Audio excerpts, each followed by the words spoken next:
All right, so next we're going to remove the carburetors while we have the tank soaking. So we're going to take out the screws that hold the carburetor case on. I think it's 5 screws total, even though I'm missing 2. So, or 6 screws. We're going to take those out. We're going to take this breather hose off and get this airbox out of the way.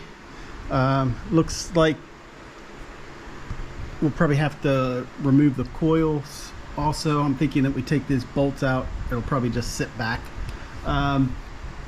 So we'll see how that all goes. But so let's tear into that. All right. So I removed the, I think it's 1, 2, 3, 4, 5 screws that hold the lower part of the airbox on, and then I just had to kind of press the rubber seal. I'll show it to you here in a minute. Let me get it out. Press that seal down right here and release it, kind of get it out of the way, even though I guess that's the way it's supposed to go. So I just had to kind of compress that down and get it out of the way to come out. Like I said, this airbox doesn't look too terribly bad. There's a little bit of mouse droppings in it, but not as bad as I thought it was going to be. So now we got the top part of the airbox exposed. So we're going to see how that comes off and get ready to remove some carbs. Okay, so now we're going to remove this heat plate. And all these screws looks like releases this part. I think we're gonna have to take the couple of bolts out here. It's missing one. It looks like it's broke off actually. Right here is broken. Remove these coils and get this all off and out of the way. So we're gonna do that next.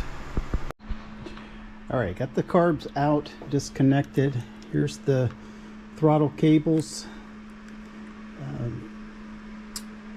Get those disconnected, pulled out. This one was the bottom one right here, and that one was on the top. It's kind of for my reference too. I'm gonna put something over the intakes so nothing can fall down in them. Here's the carbs pulled out. I kind of made a mistake. I should have left the airbox top part on. But I could not get these off. These carbs were so stuck on there. And taking them off, I got this joint pipe came off okay, and the other one not so much. I think it was one of them was already cracked. I could look in and see that one of them had a crack in it. So got them off. I should have left them, like I said, on that plate if I could have, but I couldn't budge these carbs.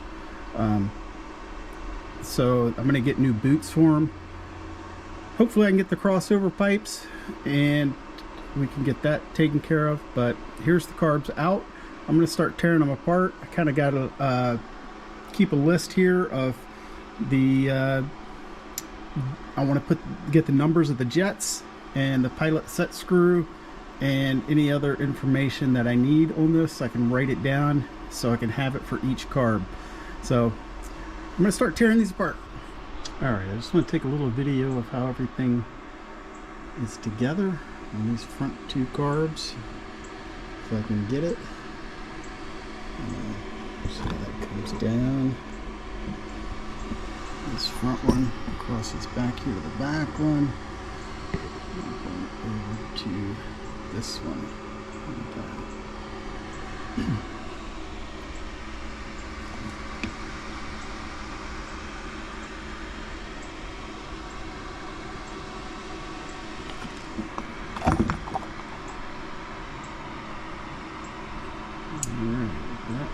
Give it a shot here.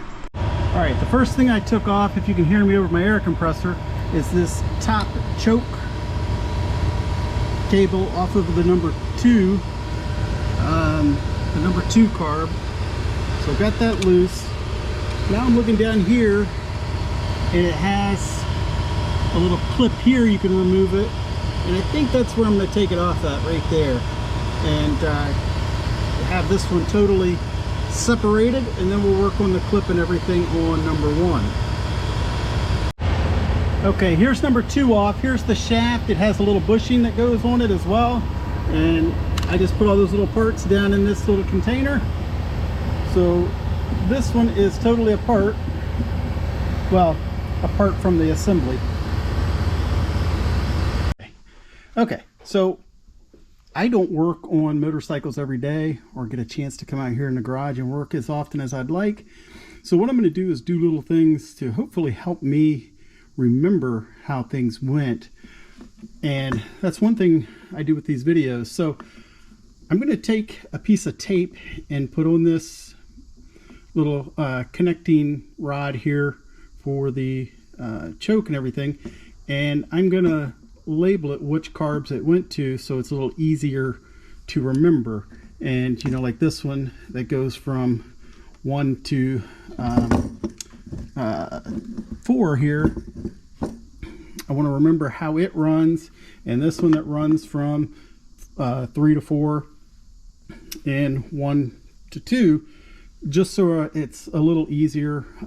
They all have a little bit different bends, but I think these two look to be the same, but just the turn on the opposite end. So I just don't want to get into a bunch of headaches when I'm going to put this back together if it's been several weeks or months or however long it's been. So just doing little things to try to help me remember as well as this video, and hopefully that helps you out as well. Alright guys, so what I'm going to do next is I just got an ultrasonic cleaner. I'm going to try this carb out. I just put it down in this plastic container and then use some of the gunk carburetor cleaner fluid. I just poured in here.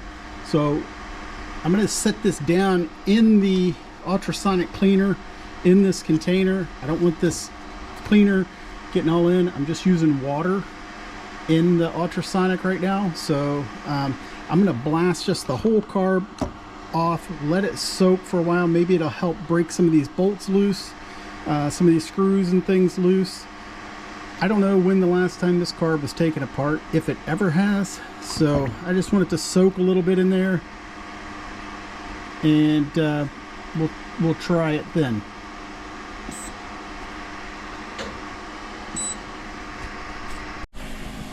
Okay, so here's how I have it set in there.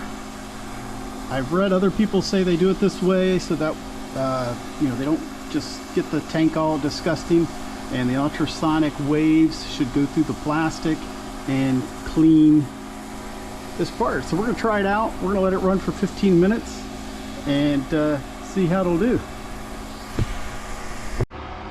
Okay guys, it's very cold out here today, so you can see the heat coming off of this. Haven't pulled it out and looked at it yet. Wow. Look at that. It did a really good job at cleaning this. Look at the top. Really good.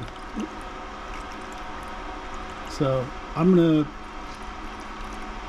might flip it over and just run it through for a little bit, clean it off real good, and then we'll start taking this apart while one of the other ones is soaking in here.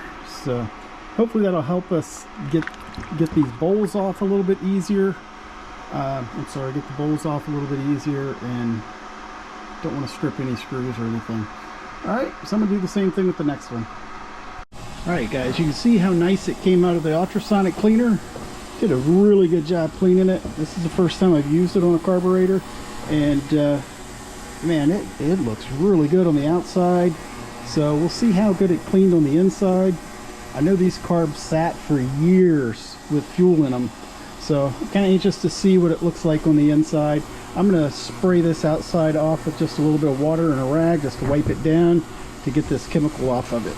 Inside of these carbs, after going through the ultrasonic cleaner, I am surprised at how good it cleaned it up. Like I said, I know this thing was left with gas in it. The tank was disgusting.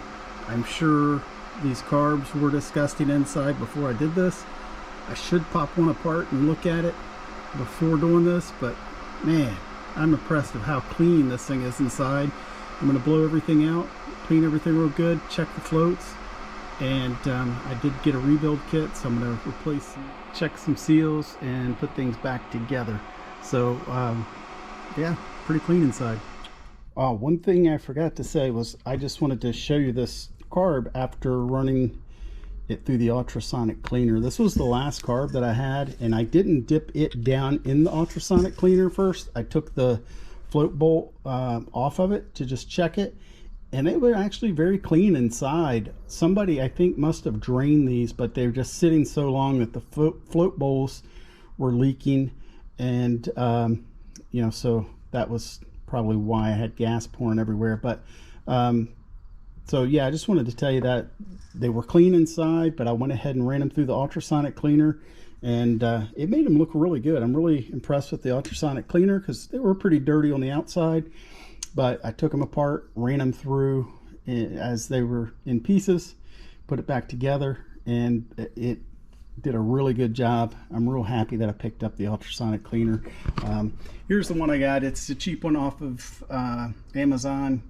Got a good deal on it during Prime days, and seems to do a pretty good job. So happy with it so far. We'll see. Hopefully it lasts for a while. It's supposed to be a 6 liter, but I think they lied, and I think it's smaller than a 6 liter, but does a good job. So I can't complain for what I need it for. So, all right, have more to come.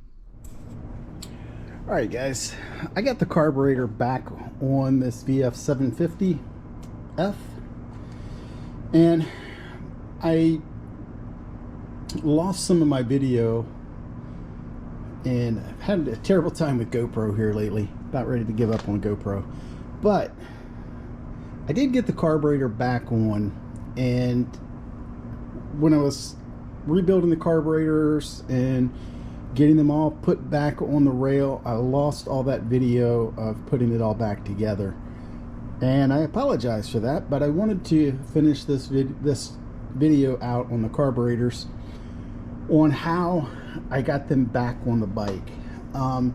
What I did was I put the bottom plate back on the carbs and put it all back together with it off the bike. I put a little bit of grease on the oh, I can't even think, the rubber boots, and I heated them up with a heat gun and got them, you know, pretty soft. And I left the screws a little bit loose that hold the carburetors onto this base plate to get them all lined up where they needed to go, and then just press down real hard and they pop back on. Tightened the boots back up, and then tightened the bolts back, or the screws in the air filter case, tightened those all down, and then went ahead and put the air filter and everything back in it and back on, get everything back together, and it starts right up and runs. So I'm happy with that. I do need to balance the carbs, so I will have a video on that when I get to that point, and that will probably be pretty soon.